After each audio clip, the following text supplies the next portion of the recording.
Tonight you will lie in bed and hear a sound you cannot explain. Your body will go rigid. Your eyes will open wide. Your heart will punch against your ribs before your mind has even formed a thought. You are not in danger, but something ancient inside you decided otherwise. And that reaction, that cold, electric spike of fear, is not a glitch. It is the oldest software your brain has ever run. Your brain still thinks something is hunting you. Not metaphorically, not as a figure of speech. Deep inside your skull, buried beneath every language you speak and every rational thought you have ever had, there is a system that has not changed in 2 million years. It does not know what year it is. It does not know about cities or cars or electric light. It knows one thing: stay alive. And to stay alive, it assumes the worst. It always assumes the worst. Psychologists call this negativity bias. But that name does not do it justice. This is not a mild preference for bad news. This is a full spectrum, always-on threat detection system that was shaped by a world where getting it wrong meant getting eaten. Think about what your ancestors faced. For the vast majority of human history, roughly 99% of it, your lineage did not live in houses. There were no locks, no walls, no alarms.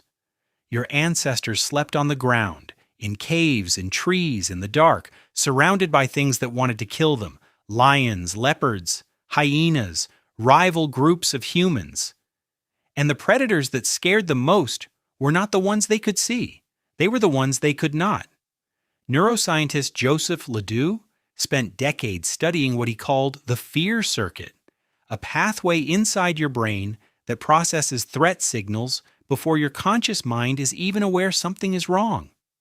The amygdala, a small almond-shaped cluster of neurons buried deep in your temporal lobe, acts as a biological alarm system.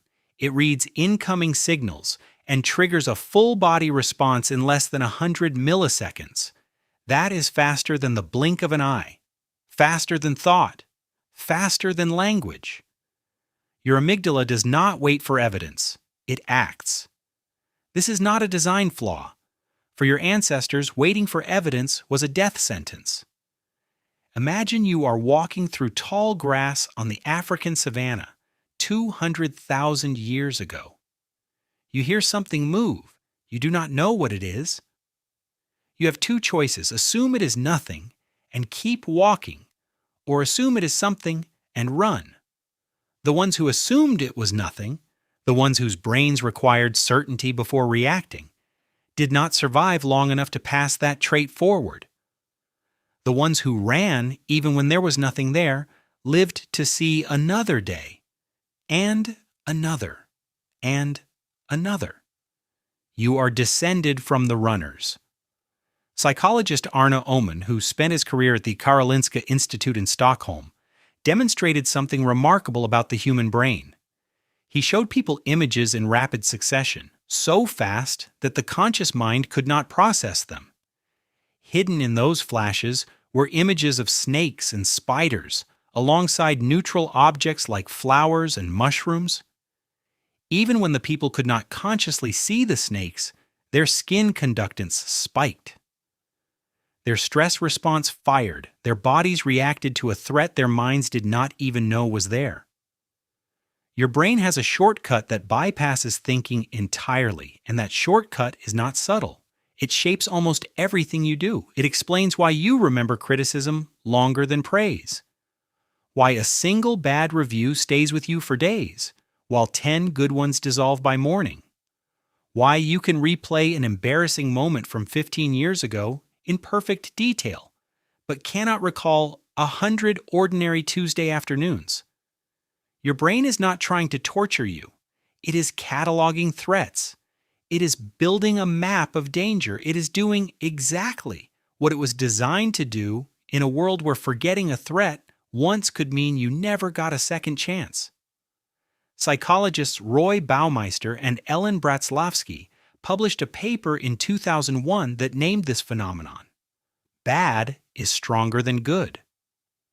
They reviewed hundreds of studies.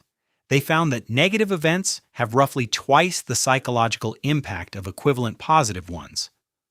Losing $20 feels worse than finding $20 feels good. Losing a friend hurts more than making a new one helps. A single angry face in a crowd draws your eye faster than a dozen smiling ones. This is not weakness. This is precision engineering for a world that no longer exists. Here is the part that changes how you see it. The environment your brain was shaped in is gone. You are not walking through tall grass. You are sitting in climate-controlled rooms with walls and locks and food that requires no hunting. The predators are gone.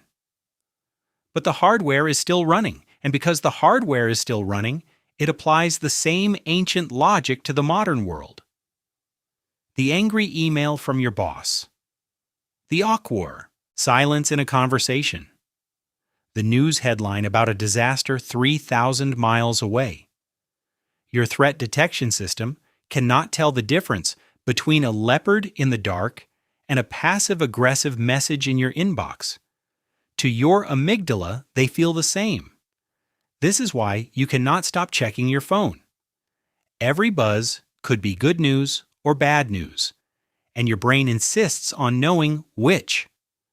This is why you rehearse difficult conversations in the shower, running through every possible version of what someone might say and how you will respond.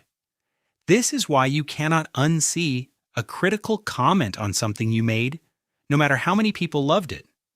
Your brain is doing its job. It is just doing it in a world it was never built for. Biologist Robert Sapolsky has spent decades studying stress in both humans and primates, and he puts it plainly, humans are the only animals on Earth that can activate a full stress response by thinking about something that is not happening. A baboon does not lie awake worrying about a threat from last week or next month.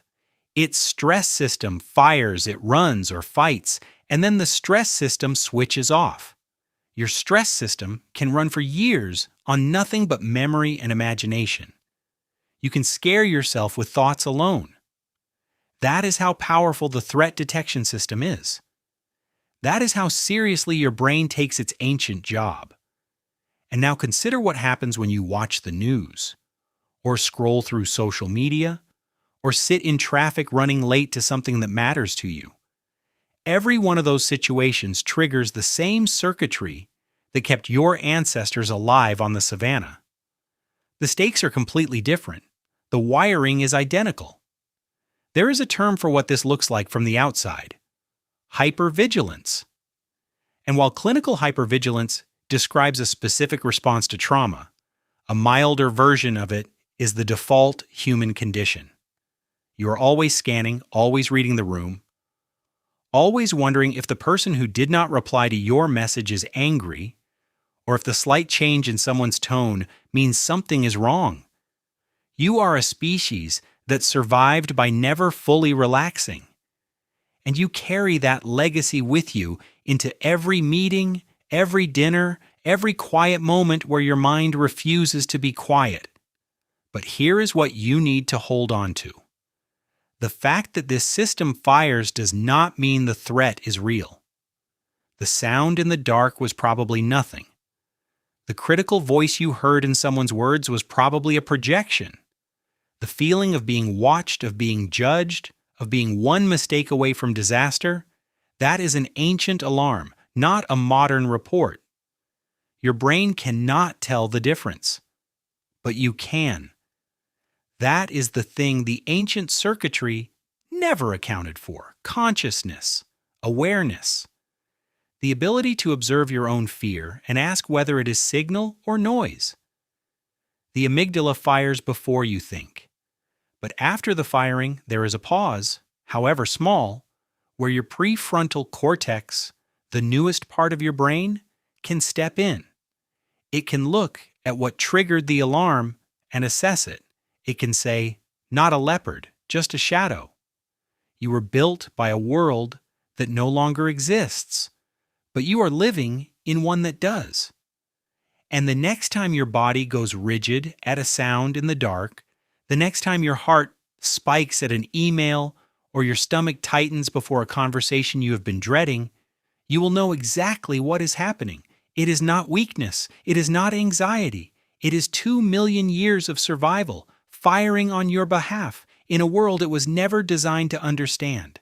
Tonight, you will lie in bed and hear a sound you cannot explain. Your body will go rigid before your mind has formed a thought. And now, for the first time, you will know exactly what that is. It is your ancestors keeping watch. It is the oldest part of you, still doing its job. You just do not need it the way they did.